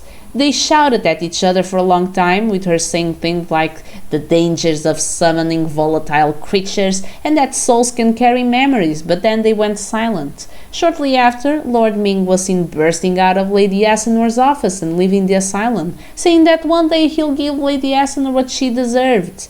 We suspect Our Lady didn't give him what he wanted. When you were about to ask something else, a nurse calls a receptionist from the door behind, making her suddenly move away from you. You got what you wanted to know, she mutters. Now leave. Then she turns her back and goes to the nurse, leaving you alone. Before you leave, you notice the obsidian mirror in the far edge of the desk. Even though the woman has her back turned to you, she may notice if you try to grab the mirror. Unless you have sleight of hand. I don't have sleight of hand. Oh, but I wanted to get the mirror back. Oh, I'm so sad. I wanted... There were already 2 times where I wanted to use the sleight of hand. This is not fair.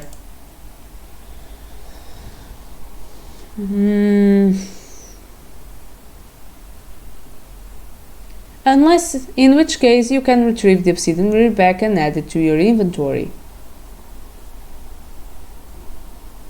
Okay, but basically I'm going to erase the obsidian mirror from my inventory because I don't have sleight of hand, and the old lady will keep the mirror, I guess.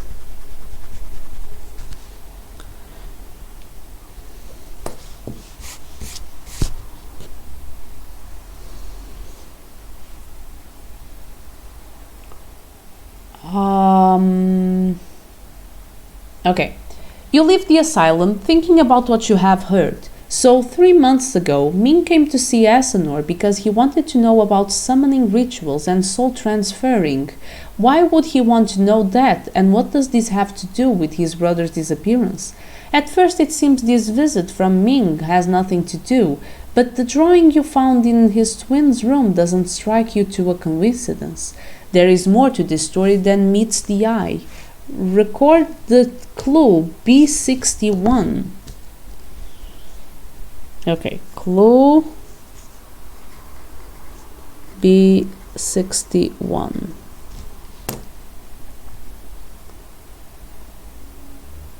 Okay, and wait. I shouldn't put it here. Clo B61. Okay.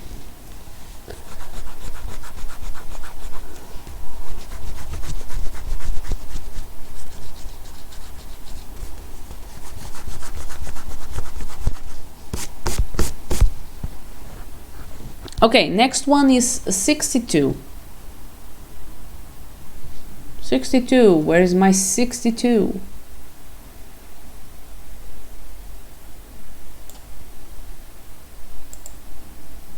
You lost an important item, but you can still win without it. Yeah, I know I lost it, but I know I could, if I had Sleight of Hand, I could have gotten it back. God damn it. But Sleight of Hand will be the next thing I will, well, but I said I wouldn't get the acrobatics, and the acrobatics are the thing that got me the mirror in the first place, because if I hadn't gotten the mirror, if I hadn't gotten the acrobatics, I wouldn't have been able to get the mirror. I don't know, but I really wanted to try to do all this stuff again with the other two abilities. Okay, 62. You still don't fully believe the words written in the Liber Somniorum, but there is something that pulls you into using the information on the parchment to try to enter those dimensions. Back into your room in the web, you lie down on your bed, close your eyes, and recite the ancient words that the scholar used in his travels. You spend what seems hours repeating those words that you cannot even understand, at the same time waiting for the drowsiness to come. But it never does, and when you become fed up with all this, you stand up and walk away, angry for wasting your time on this. But when you open your room's door, you suddenly see yourself not in the corridor that leads to your guild's common room, but in an empty space, surrounded by a milky white void dotted with round black spots of different sizes. The spots move around you in every direction and in different speeds, and every time one of them goes by your head, you hear a humming sound. You want to talk, but your mind is too fuzzy to even question what's going on, so you decide to walk forward some steps. You feel like floating in this place, and at the same time, solid ground is felt beneath your feet. Then, after what seemed more than 1,000 steps, you find two rectangular frames cut in the paleness of the space. The one on the left shines with the bright white light, while the one on the right shows nothing but pitch black darkness. Without knowing, you have entered the dream world, a dimension beyond the physical planes of reality. However, even though your physical body is still asleep in your room, you can still take damage. As long as you stay in the dream world, you must keep track of your life force. You start with 50 points of life force. If you ever get to 0, your dream self dies, your body along with it, so you must be careful. There's nothing else beyond these frames, so if you want to proceed, you must enter one of them. What will you choose? And now is the time where my terrible luck will make me go into some place that leads to my certain death. Okay. Why not choose darkness? I mean, we are dealing with forces that we don't know. I don't know if choosing the light path is the right option, or maybe the light is always the right option no matter where we are. 98. Here I am rushing to my death. You can't see anything. A bright shining light coming from everywhere makes your sight hurt. You close your eyes, but instead of being greeted by the common darkness provided by your eyelids, you find out that the hurting brightness keeps blinding you. The pain is excruciating. Lose 3 life force, of course. 47. If you are still alive, you try everything you can to shut down this light without success. Without thinking straight, you start running everywhere, trying to flee from this burning lightness, but wherever you go, you keep being tormented by it. Then you hear the echoing of footsteps all around you. You look everywhere, but you can't see anyone or anything, but the echoing becomes louder and louder, leaving you disoriented. But soon you distinguish the dark silhouette of a humanoid creature. In spite of the bright light that blinds you, you can see it raising its hands in your direction as if it wanted to help you. The left hand seems to be made of solid rock. The right hand seems to be made of water. You must touch one of the hands if you wish to proceed. Which hand will you choose? I like water. I like water.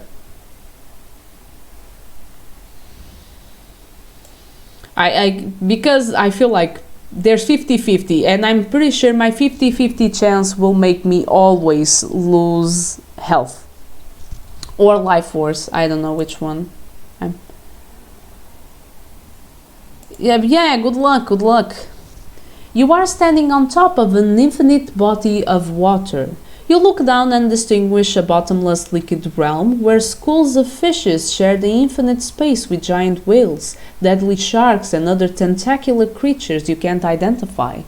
Even though you feel the water beneath your feet, something prevents you from falling, as if a thin sheet of glass was bearing your weight. Even so, you don't know if you should risk taking a step forward, but you try nevertheless. Your foot steps into the same solid surface and your confidence slowly comes back. You walk along the infinite calm ocean, staring at an endless horizon, whose light blue almost merges with the marine color of the water.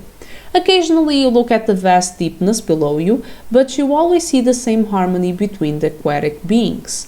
Then you notice something weird floating in the water, a humanoid shape gently flowing by the current, which seems to go in the same direction as you. It isn't moving and you wonder if it is even alive. You continue looking at it while you walk, trying to distinguish any specific features, and in fact, the more you concentrate your look, the better you can see it, and the better you see it, the more you realize who that person is underneath. When its body finally turns upwards and you see its face, the horrifying reality strikes you like a blow to the chest. That person is you. Suddenly the glassy surface where you have been stepping on gives in and you fall into the icy cold water. In panic you wave your arms trying to get to the surface, but nothing you do is enough and you keep sinking into the depths. Apart from not being able to breathe, the cold is so harsh it seems it's cutting your skin. Lose 3 life force, and I keep losing. If you are still alive, you desperately try to swim, but the cold has frozen your arms and legs.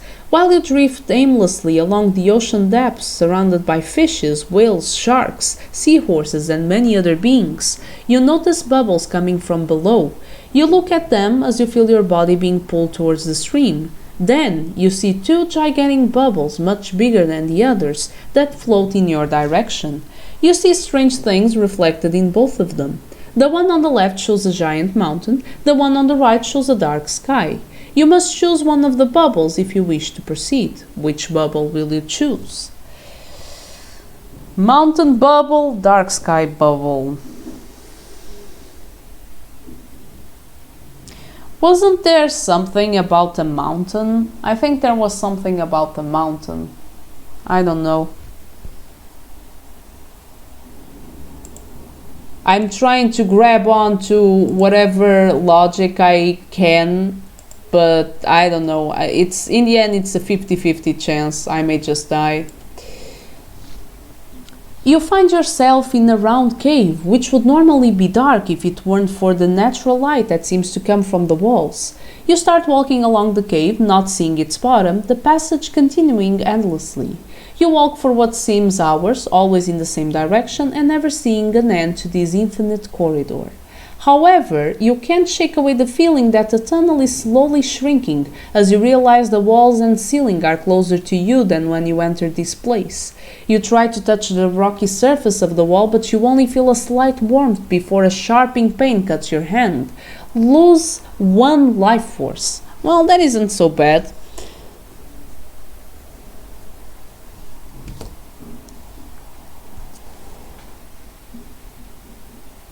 If you are still alive, you look at the palm of your hand and even though you see a deep cut, there is no blood. You don't know if you should feel curious or horrified by this, but you decide to leave this place at once. This time you walk faster, and this time the tunnel shrinks even faster. It doesn't take long until you have to crouch to keep going while avoiding touching the corridor splits into direction, while avoiding touching the sharp edges of the stone that covers the cavern. It is when you think you'll have to crawl to keep going you finally notice the corridor splits in two directions. To your left, the passage leads you to a bright light at the end. To your right, the corridor ends in a passage where running water can be heard. To proceed, you must choose one of these corridors. Which one will you take? Oh my god, these are so many. And I'm terrible. 98.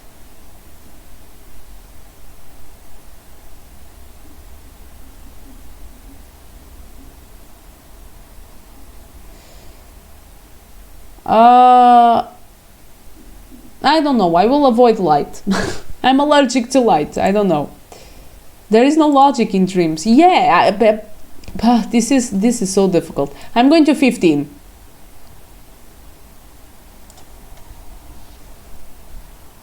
As soon as you were... What? Wait. Wait, I'm reading the wrong place. You are inside a water bubble, drifting along a stream of other small bubbles that traverse what seems to you an empty void. You can't control the speed or the direction of your bubble, so instead you just contemplate what is around you. Schools of colored fishes swim around you, acting like they were unaware of your presence, and seaweed waves slightly under you. Surprisingly, you don't feel disturbed by the lack of breathing, as you feel like you belonged inside this bubble since always. Then, without any warning, your bubble crashes against another, making it burst. Suddenly, you are struck with the shocking pain that is inflicted on you head to toe, as if you could feel the burst of that bubble. You don't even have time to recover from the shock, as your bubble continuously crashes against others, sending continuous shockwaves throughout your body. Lose 4 life force. Jesus, this was the time I lost more life force. If you're still alive, you sigh of relief when your bubble seems to move away from the others and float in a different direction. You look ahead and see a wide opening in the void. A strong flash of light blinds you when you go through it, and when you open your eyes, you notice the bubble that surrounded you has disappeared and you are floating in front of 2 gigantic triangle-shaped frames that are cut in this space. The triangle on the left shows a blazing sun, the triangle on the right shows a calm full moon. You must choose one of the triangles if you wish to proceed. Which one will you choose?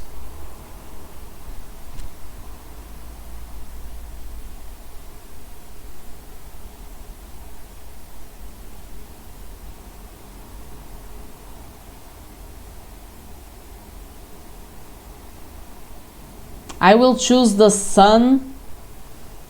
I will choose the blazing sun.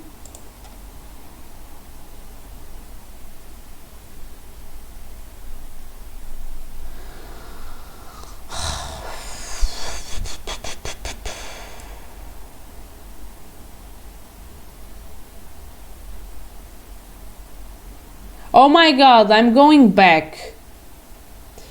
You can't see anything. A bright shining light coming from everywhere makes your sight hurt.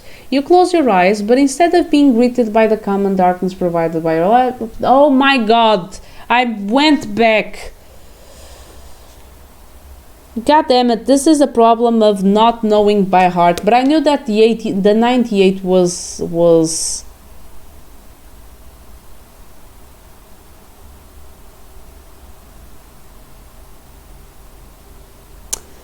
Then again, I will choose the water hand. I was going pretty well, I think. I don't know. I'm still losing life, so... 18. I will do the same path. I don't care. And pray that I reach the end of this maze. Okay. And I think I lose 3 life force. Okay. The mountain bubble. Wait. And in this one I lose 1 life force. And I chose the watery one, 15. And now I lose 4 life force. And now the moon triangle. Jesus. Never again. Beyond you is an undistinguishable form that floats like a light fog that doesn't seem to belong in the same space as you. Then, even though there aren't any facial features, this being speaks to you in an androgynous voice that echoes both in your mind and around you. You found your way through the Jurimata, the labyrinth of dreams. You seek knowledge, but a price must be paid in order to have it. Then, between you and the misty entity, 2 stone pedestals rise. The top of the left pedestal is carved in the shape of a fist. The top of the right pedestal is shaped in the form of an opened hand. Choose. The entity speaks again. Will you suffer pain for knowledge or prefer pleasure for ignorance? In order to finally leave this endless dream, you must choose one of the hands.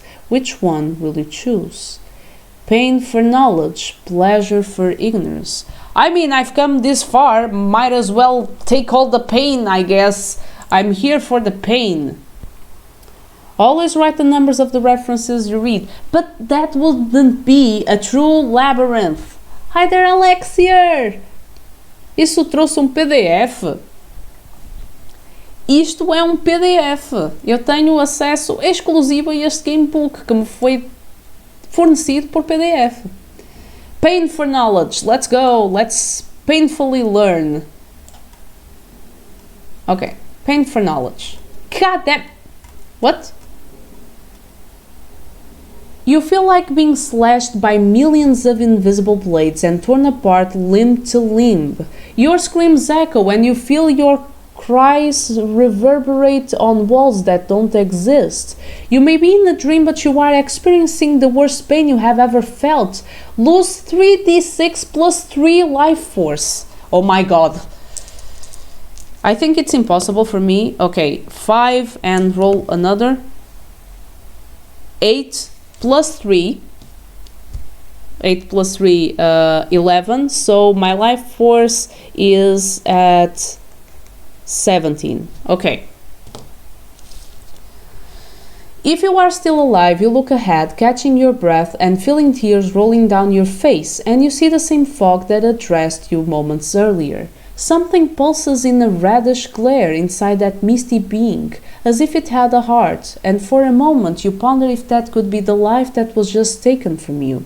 A toll for the promised knowledge. The price has been paid, echoes the voice once more. So I shall give you the knowledge you seek. To find the one you look for, you must know about those who no one shall speak to and about. Then how am I supposed to know about them? You feel yourself asking.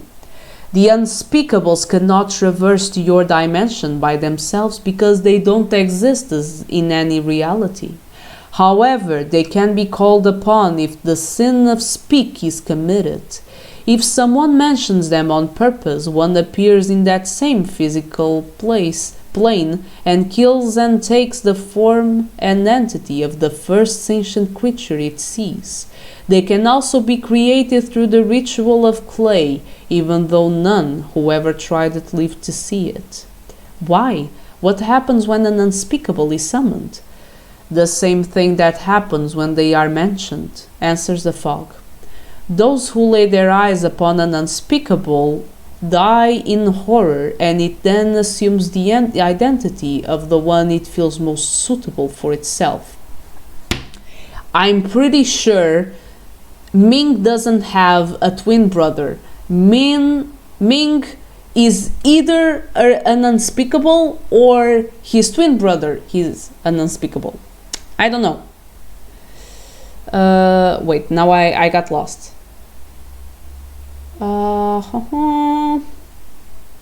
But if everyone who sees an unspeakable die, then how can anyone know about them, let alone know how to summon them?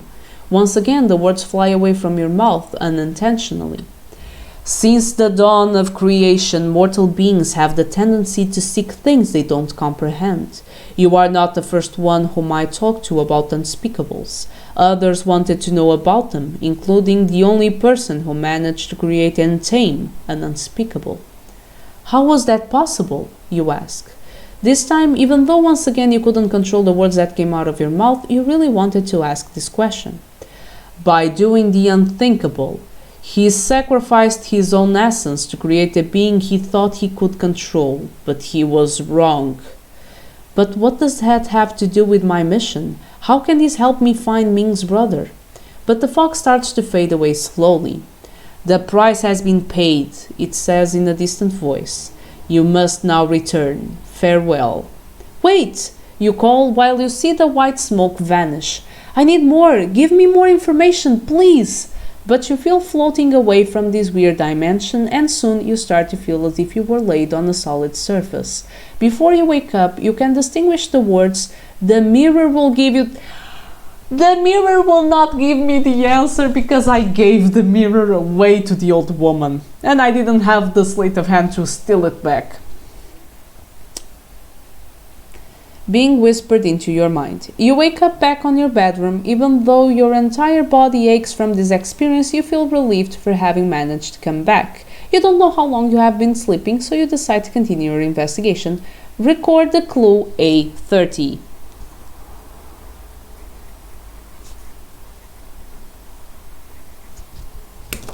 And now I will erase the dream. Wait.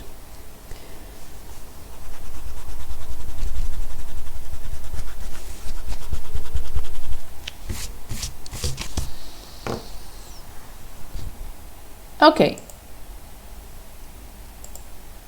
All the pain and suffering. And that's it for today. So, saying what's up in our investigation so far. So we have for now 3 clues. We still have 1 reference to check, which is reference 56 about Eidolon. So we will see where that will lead, but we will see that tomorrow. We have survived the labyrinth, which I'm actually pretty proud of myself for doing that, because I really thought I was going to die there. And yes, so we have 3 clues so far. We have a lot of stuff. We are slowly but surely building all the clues so we can reach some conclusion about Ming's twin brother.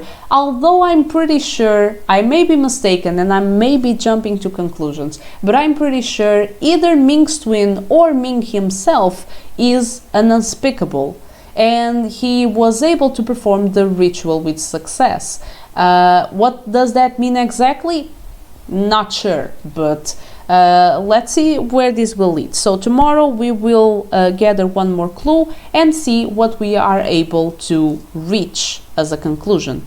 Although I don't know what will come out of this last clue, because I don't have the mirror and I don't know how that will affect the stuff after this, but let's leave it. It's a tomorrow's problem. And then tomorrow, because I think there won't be much more to do, then tomorrow I will come back to this with the other 2 abilities. I know I'm gonna be pissed because I need the acrobatics to reach the obsidian mirror, but nonetheless I will try to do the adventure once again with the other 2 abilities and see how far I can go with the other 2 abilities. At least the sleight of hand has been present, and actually I haven't, either I'm missing something, but I didn't see anything so far where I needed to use my lockpicking ability. So I'm questioning if my lockpicking is of any use. But that's for tomorrow. So thank you so much everyone who showed up. Thank you so much for keeping me company. I hope you are enjoying this game book as much as I am, and thank you once again to the author for being able and for making the effort of being on my streams, sharing curiosities, sharing some comments about my progress on this horror adventure. And so yeah, thank you so much. and hope you have a nice evening, a good rest, and may music always be your life force. Bye bye!